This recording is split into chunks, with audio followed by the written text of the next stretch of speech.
Présidente et Sa Majesté le roi Abdallah II de Jordanie. Bismillah ar-Rahman ar-Rahim.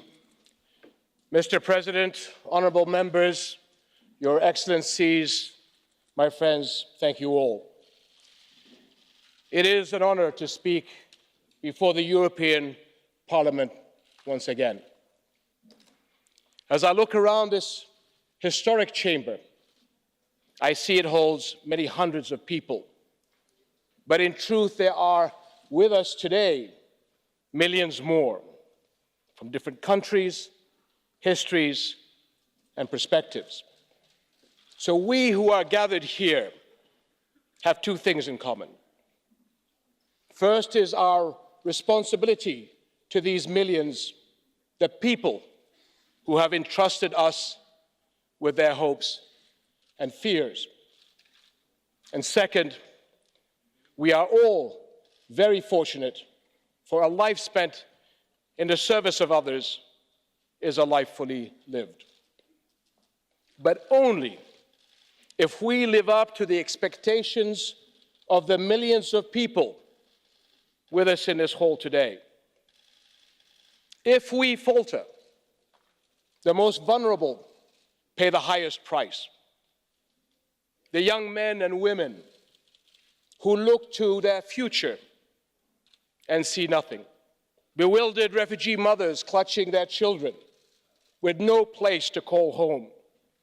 Or anxious fathers who cannot find jobs to provide for their loved ones. And the many who feel sidelined, their identity under threat. The defining feature of the past decade has been people finding their voices. Millions across the world have poured onto the streets, marched, occupied, sat down, sat in, tweeted, podcasts, hashtag what they want, loud and clear. And they all want the same thing, a fair chance, a fighting chance. Dear friends, people around the world have voiced their desired destination, but are looking to us to guide them along the path, looking to us to foresee and prepare for the obstacles ahead. This calls for several what-if questions.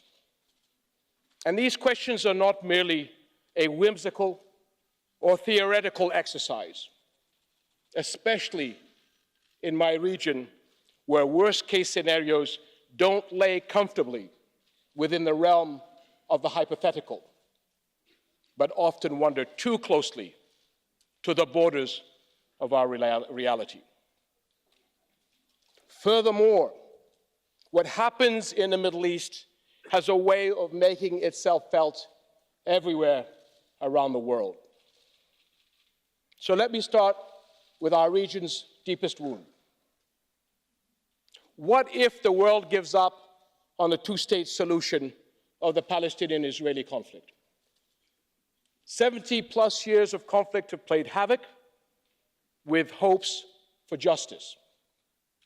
Today, one-staters are actively seeking to impose an unthinkable solution on the region and the world.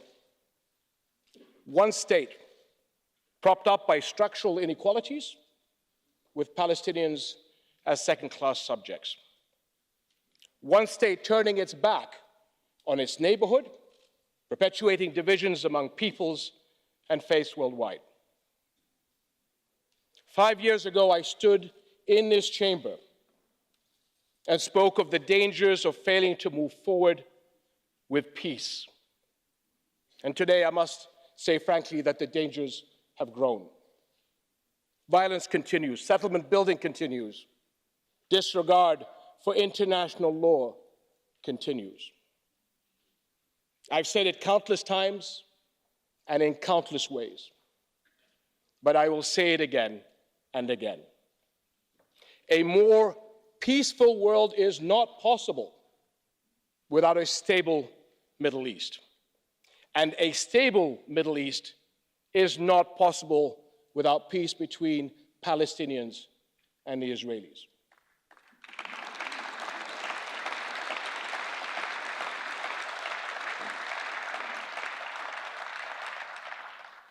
What if Jerusalem, a city that is close to my heart personally and of great historic significance to my family, remains disputed?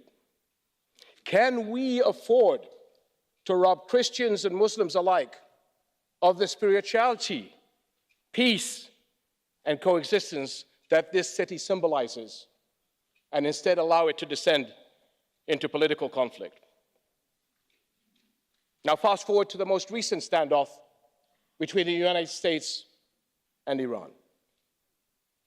What if next time neither side steps away from the brink, dragging us all towards untold chaos? An all-out war jeopardizes the stability of the entire region.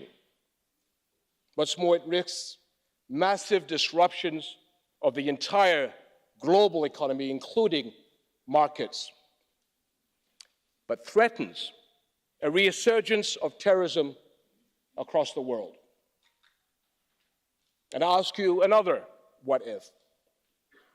What if Iraq fails to realize the potential and aspirations of its people and slips back into an erratic 17-year cycle of recovery and relapse? Or worse yet, conflict. Iraq is home to 12% of the world's proven oil reserves. But more importantly, it is home to over 40 million people who have suffered through 4 decades of war, crippling sanctions, occupation, sectarian conflict, and the terror of ISIS. Today, their future rests on a fragile peace. And I, for one, will not abandon our brothers and sisters there. Now, what if Syria remains hostage to global rivalries and spirals back into civil conflict? What if we see a reemergence of ISIS and Syria becomes a staging ground for attacks against the rest of the world? Syria may be out of the headlines, with its suffering out of sight and out of mind. But the crisis is far from over. Over the past 9 months, more than 500,000 people have been displaced, many of them already refugees. Do any of us in this hall want to see another Syrian refugee crisis unfold with all its horror and heartbreak? Or another innocent child washed up upon your shores? And I know I speak for everyone here when I say absolutely not. And let me ask you, what if Libya collapses into an all-out war and ultimately a failed state? What if Libya is the new Syria, just much closer to the continent you all call home? And let me say again, what if Arab governments fail to create the more than 60 million jobs our youth will need in the coming decade? And if we fail, wouldn't we in fact be creating a perfect setting for extremist groups? We make their job of recruitment easier if we leave behind a trail of vulnerability and hopelessness. Can we afford to let the region's young people live without hope? My friends, let this reflection upon what if scenarios be a productive exercise, one that can preempt countless tragedies and safeguard our people along their journey. My faith in God reinforces my optimism and my belief in the strength and resilience of humanity. There is always a better and much more united version of us around every corner. The Holy Quran teaches us that those who endure in patience and put their trust in their Lord will enjoy the greatest rewards. Patience is hard in a world that never seems to slow down, where people make split-second decisions and expect instantaneous results. Leadership. Leadership, however, demands the very opposite: reflection, wisdom, and the long view. More than ever, we need patient politics, because we all have a responsibility to safeguard our people's long-term interest and welfare, to react to rapidly unfolding events with measured responses, not knee-jerk reactions. Because politics is not a game where the fastest win. Sometimes the faster we go, the further away we end up from the finish line. My father, the late King Hussein, taught me that peacemaking is always the harder but the higher path. And a tough road is best walked with our friends. Friends like you and the people of Europe, so that together we can reach the future that both our peoples aspire for and that they and our whole world deserve. Thank you very much.